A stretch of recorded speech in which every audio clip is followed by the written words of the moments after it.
Hello and welcome to the podcast According to Sci-Faith, where we discuss topics revolving around the compatibility of science and faith. I'm Joshua Göcking and you're listening to According to Sci-Faith. Episode 24, Myths and Facts. So if you look into history and also everyday life, and everywhere you learn something or you tell something about things or about things you learned, you will realize that they are oftentimes told in stories. So they are oftentimes told through stories, narratives, to things someone experienced, through anecdotes and so on. And this shows you that we understand the world through stories. So basically, if you experience something, you made some observation or something, you usually tell your friends or your relatives or whom you tell them about it in the story in which you experience it. You said, hey, I was going down the street and I saw this and that, and then I thought of something like this. And you won't tell him, hey, this fact is there. So usually you won't tell them this and that fact, this statistic, I made this observation using this statistical tool set or so. So if you're not a complete nerdy physicist, you probably won't do it like this with your friends, but you will tell them the story. And even if even in physics, even if you study physics, if you begin to study physics or math or any scientific field, you really soon begin to realize that even there you do it by describing things in stories. You only don't call it that. You call it examples. You call it something like that, because it really helps to understand even the physics and the maths of something by using examples. So as you can see from there, at least as humans, we understand the world in stories, and that's also the reason why throughout history we told wisdoms and so on were given on in stories or also myths. So that the many societies or many cultures have their own creation myths. So either a creation myth of the story of creation, or myths in of how this people came to be, how their country was founded. So there's this, for example, this creation myth of the United States, for example, and here you already see that I don't use the term myth to mean a story that is completely invented or something. It surely has a historical core in most cases, or it can even be completely historic, but still I by myth you mean basically that a narrative that is portrayed brought through the generations with which people relate to and so on. So there are approaches to interpret this. So how can we see this, that these stories that we tell about each other, these stories that religions tell about their faith. So even if you also look into religion, if you look into the Christian faith also, you see that the Bible basically it tells a lot of stories. Also there are also proverbs, there are also psalms, and there's also this, but a lot of the Bible is really just stories, and the truth that comes through the Bible comes through those stories. So the thing is really, the question is, okay, how do we go about this? How can we interpret this? How can we use this? And or what can we make of this? And there's basically one, I would call it a materialistic approach, and then there's another approach that I already mentioned basically, but the materialistic approach, which is especially brought forth by someone called Yuval Harari, who writes in his book that I think the book is A Short History of Humanity, and in it he basically states that all those stories, all those myths, they are just that, stories, myths, constructs, just made up things that help people to bind together. So he uses this example of the car Peugeot, which is a French car manufacturer, and it's named after its founder, who was also called Peugeot. And he says that this brand, this Peugeot brand, this basically does not exist. I mean, the cars are there are the manufacturing halls, but basically it's just a made-up story. It's just something that made all these people come together and work together on this car and buy this car and so on. And that's basically what he says. It's just a made-up construct. But I think already here you see that he misses the key fact that these factories do actually exist. And also the cars do actually exist. So in a way, what Peugeot stands for does exist. And I think that's also what you can see in the stories, in the fact of stories. They convey something that is actually true, that is actually there. So as this brand of Peugeot actually conveys something that is actually true, that is actually there, that actually can be materialistic. You can touch this car, you can drive this car, you can really see it. You can see these factories, the workers, they get real money for what they do. So there is some truth portrayed in this brand, and in a similar way it is the fact that these myths and these stories, they really convey a truth, and this even if the story itself is not true in the sense that it is 100% historic.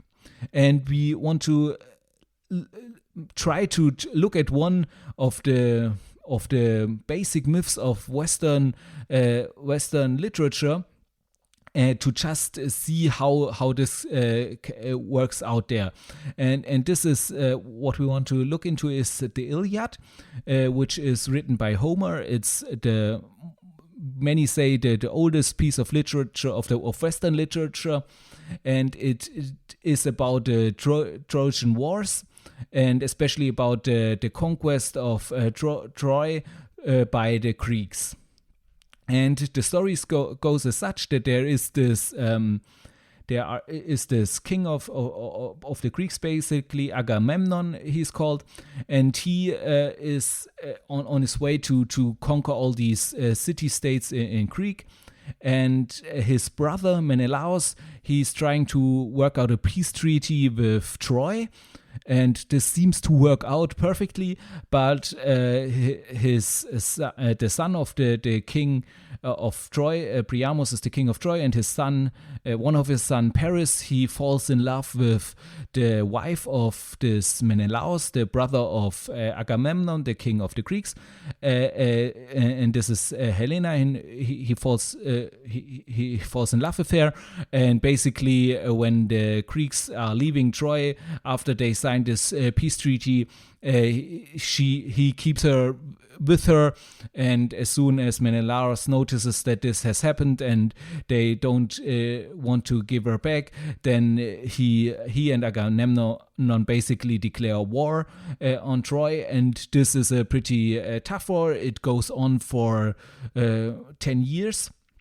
And what's happening there? So the Greeks have their great hero, their great war hero is Achilles, and he in the beginning is involved in this war, and he takes from the Trojans, he takes Briseis, a girl, a peasant girl, and he takes her into his tent, and Agamemnon, he has so the king of the Greeks, he has an issue with Achilles. They don't get along very well, and as a show of force, basically as a show whose boss, he takes this peasant girl from him to himself, and then from then on Achilles is angry, is in anger, and he refuses to fight for his people, and therefore, because he's missing on the battlefield, basically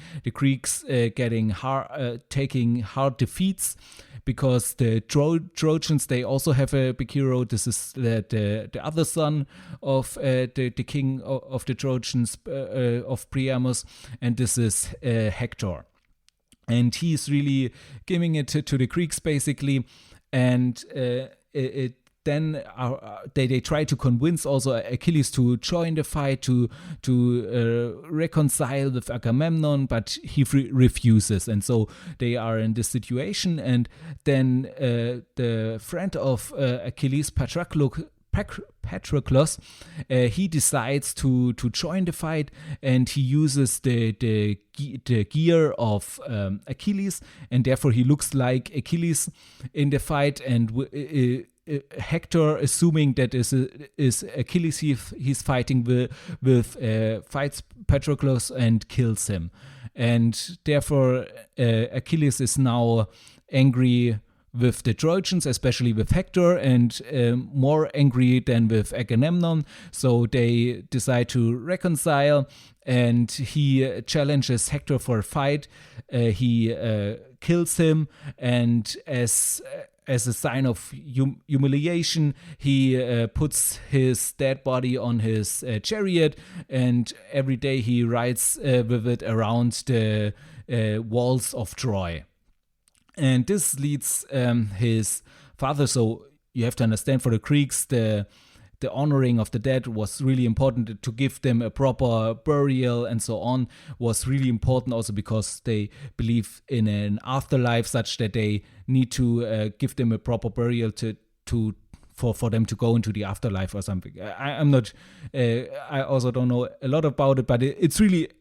As for most people, it's really important to them to give them a proper burial, and therefore this King Priamus comes into the camp of the Greeks without being noticed, and he comes to Achilles, and he begs him to give him the body of his son Hector, to give him a proper burial. And Achilles is kind of moved by this and decides to not only do that, but also to give them time in their fight. So they basically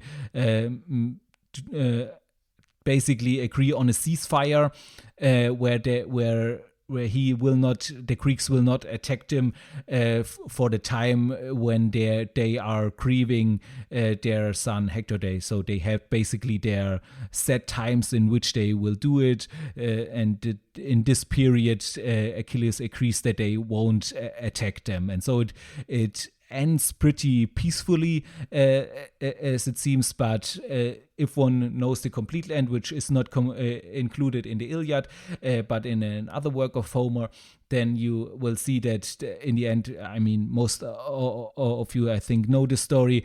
The Greeks start to play a trick on the Trojans by basically acting like they would leave, and acting like they would leave behind some present, some great horse that they built, and the Trojans basically bring the horse home into their inner walls, and surprise, surprise, in this horse there are Greeks hidden in there, and in the night they get out of there, open the doors, they open the city gates, and Troy is completely destroyed. So this is the story, and what I mentioned now only already was just as you might have called it, the not probably, but the part that could be historical, because if you read the Iliad yourself, you will realize there is a lot of other stuff in there about the gods who turn sides on who they are supporting, if they are in favor of the Trojans or in favor of the Greeks, and how they fight among each other and so on. So Homer really paints this picture that this is basically only the chessboard of the gods themselves, who just play around themselves with the fate of these two people. And this you can, as you have noticed, you can basically tell the story without using any of this Greek mythology, of their gods and how they play along, but Homer tries to tell, of course, something with this. He wants to use this as a symbolic way, also of showing who, if someone is in the favor of the gods, he's kind of maybe also expressing who in this situation was on the right side, or rather on the wrong side, and so on. So he uses this in some kind of way, and I think even for the Greeks at that time, they really, of course, believed that the gods were to some degree involved in all that they are doing. So their gods that they created, they had, and that they were involved in all these kinds of things. And for them, this was really how they might have thought that this would have happened. And this is just a myth in this classical sense, in the sense that you might say, okay, there might be a historical core, but probably not everything of it is true. And most certainly the background of these gods having their way there is not the true story. And for a long time, this was really considered a true story, so a completely true story. But then it was doubted, and then it was even doubted if Troy exists at all, until some archaeologists just tried to find it, and indeed Troy could be found in modern-day Turkey. But it is still, there are still people... or it's still in an open discussion if the Trojan War really happened, or if it happened in this way, or in which way it happened, what key facts of this Trojan War are really historic and which ones are not. So there's still an open debate, and there's still no clear answer to this from a historical side. And I think the truth might lie somewhere in between that. So probably this love story of Helena and Paris was not the trigger of this whole war, because to fight for 10 years just because of that would be a little bit rough. But also it might have been... It might have been a reason that was stated, but not the reason, or something like that. And different things might not be completely accurate, and there might be some exaggerations, some things that came into it, or that were told about it that weren't actually true, or that stemmed from other stories. So I think you can assume that there is a core truth to it, an historical truth to it, and that is really happened this way.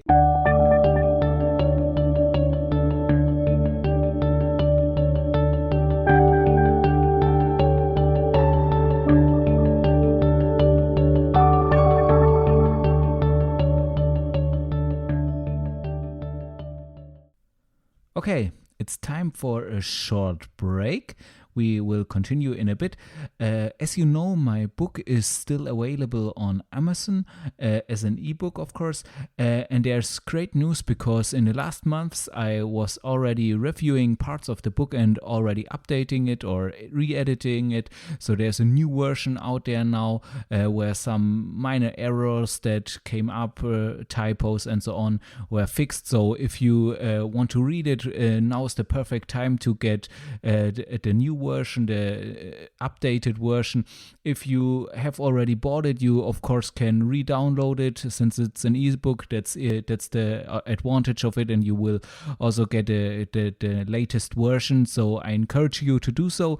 If you have not read it yet, I really encourage you to get it, because many of the things we talk about here in Sci-Faith are in this book, and also more things than that. And it's really packed in an entertaining story.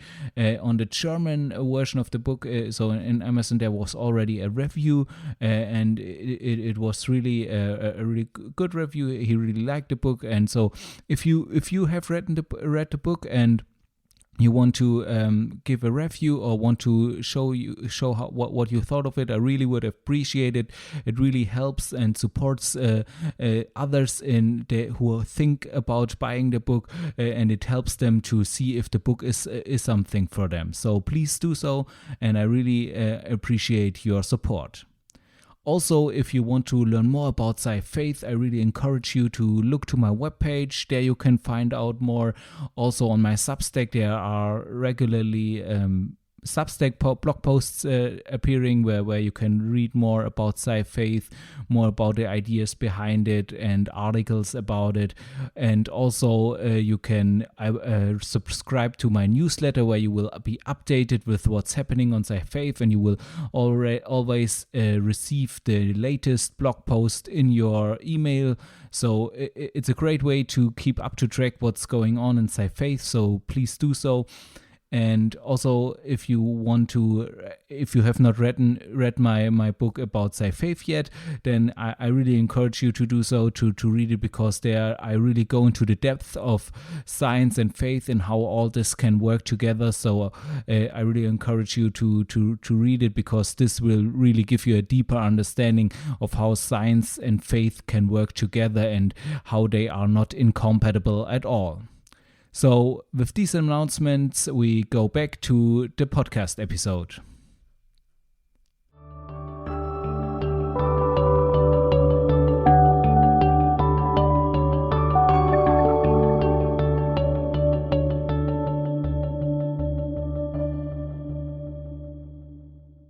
But even if you do not believe that, even if you believe this is completely made up and Homer wrote it down or invented it, or in his the culture he was living in, those were the stories they were told and he wrote it down, but they were completely made up. Even if you believe that, then there's still the fact that this story conveys some truths that the Greeks were convinced of. For example, the Iliad has as a central theme, it has the theme of anger. So you see Achilles is angry with Agamemnon because he took his girl away, and later he's angry with Hector because he killed his best friend, and in his anger he's going pretty far. So he lets his own people take crass defeats against the Trojans, just because, and doesn't let go of his anger still, and he also humiliates the Trojans in a hard way, just because he cannot let go of his anger of having lost his friend. So this is the central topic of the story, and if you look at the fact that is even more than 2,000 years afterwards, far more than 2,000 years after it was written down by Homer, people still read it, people still talk about it, people still make it into movies, then you might realize, okay, there seems to be some truth that is portrayed in the story, that it even today, even now that the Greeks, or those Greeks, the ancient Greeks, are far gone, even today we still discuss about it, or we still read about it. So there might be some truth that is conveyed in it. Otherwise, why would we do that? So I think that's the big question you can ask if somebody says, yeah, those are stories that they are just made up, they are just invented. Then the question is, why do people care about it? If it's just something that was invented without any correspondence to some truth or to some real thing, then why would people care about it?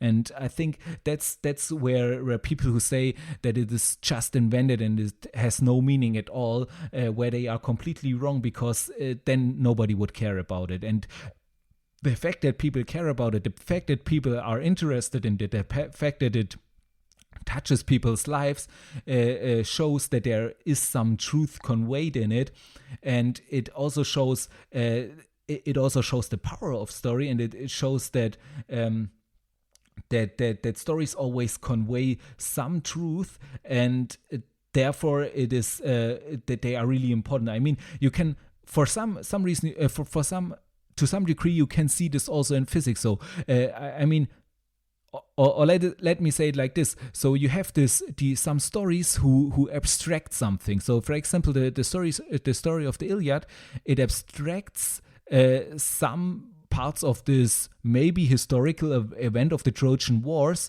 to focus on this issue of anger. And in the same way, in physics, you might use everyday examples, but you extract them in a way to focus on the physical phenomenon you want to observe. And there you have exactly the same thing. You might know from your math from school, from your math tasks, where you had these examples of somebody buying 1 billion melons or something, where you think, oh, that's completely crazy, who would do that?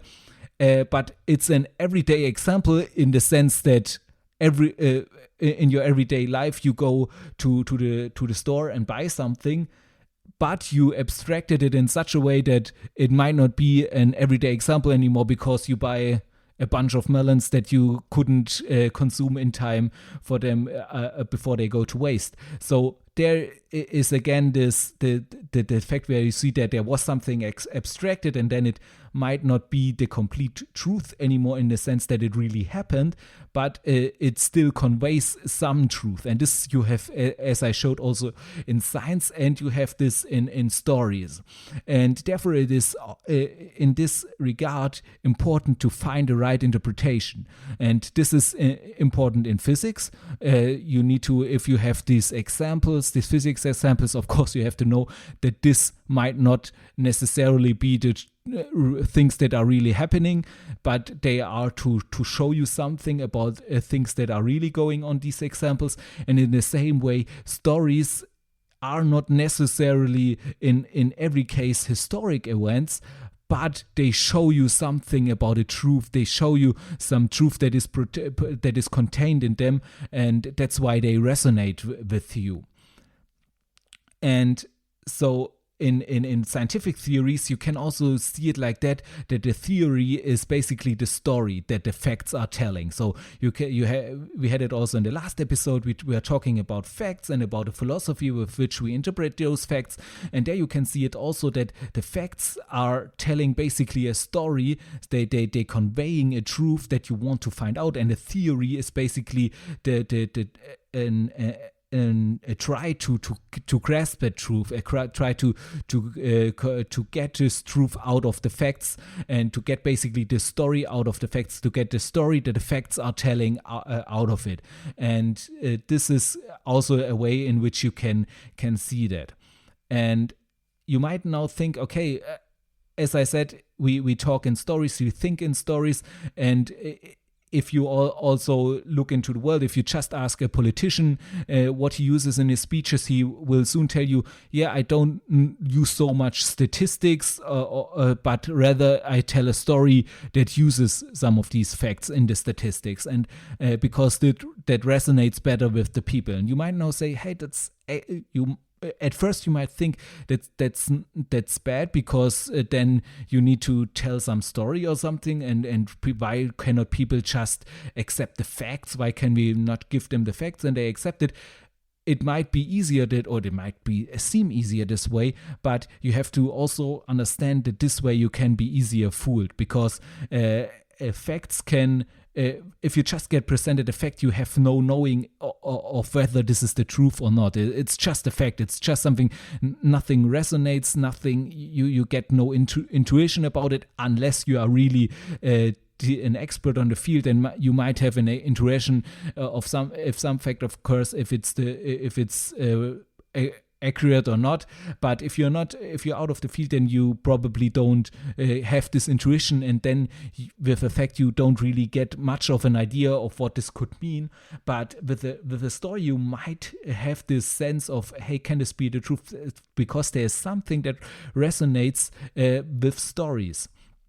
And of course you can be fooled in there too. So there are also stories who portray something that is not true. There are many stories who portray something that is not true, but even in those stories there's some truth that is conveyed in it that is then oftentimes perverted, and in a way tries to turn this truth around.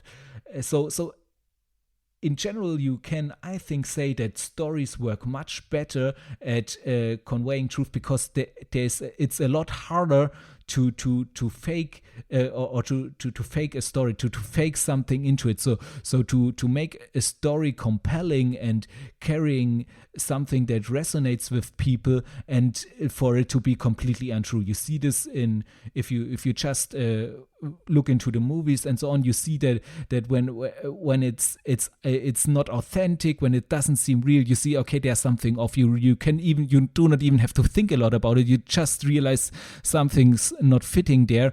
And with stories, you can also get it. If a story is not realistic, you just by your gut, you already realize that.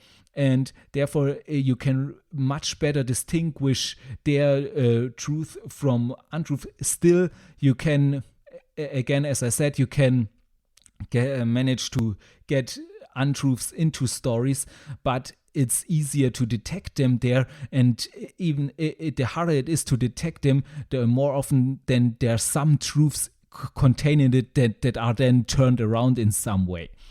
So I think as I said, stories always contain some truth, and even if the story is not itself historic, it contains a truth that makes it resonating. But still, for the complete truth, for a story to convey the complete truth, logically, it has to be absolutely true. So, I mean, if you have an absolute truth, something which is completely true conveyed by a story, then this would necessarily mean that the story itself has to be true. It has to be historic. And that's why I also believe that the Word of God, since I believe it is the absolute truth, has to have also, so that the stories of the Bible have to be actually true stories, historic stories. And I think especially in the case of the Gospels, this has to be the case. And there, as I as we had it in one episode regarding the resurrection of Jesus Christ, where this is really necessary for the Christian belief to be an historic event, and where I talk about this really being an historic event. So if you want to, if you are interested in this, then I really recommend to listen to this episode to see where the facts lie in this, and that there is an actual factual basis for the resurrection of Jesus. So I hope you could understand this point, and I think, as I said, it's easier to distinguish truth from falsity in stories than in just stating facts, especially if you're not an expert on the specific field. And there's also there's also still, you need to filter this story to get the truth out of it. So of course, if you have a story where you say, okay, it's not the complete truth, but it conveys some truth, then you need, of course, be able to extract this truth from it.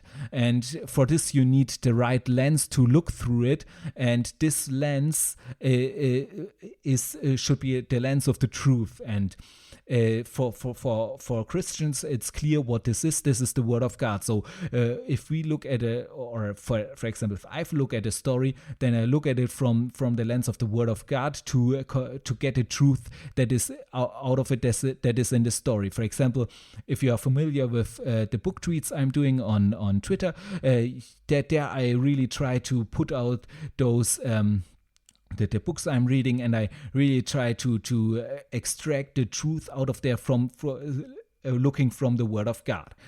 And the other approach to do this is from ideology. So, for example, materialism. And this, we also talked in the episode before about these philosophies, and this in this case, the philosophy of materialism, and this author I mentioned, Yuval Harari, who said the stories are basically just made up stuff. He also comes to this with a materialistic approach. But the problem with that is that truth cannot contradict itself. That's just if there is truth. So if you just for a second assume that there is truth, then it cannot contradict itself. So that's what you mathematically would say. It has to be well defined, and well defined means it has to be existing. One point of being well defined is to really be existing, and the other would be to be unambiguously.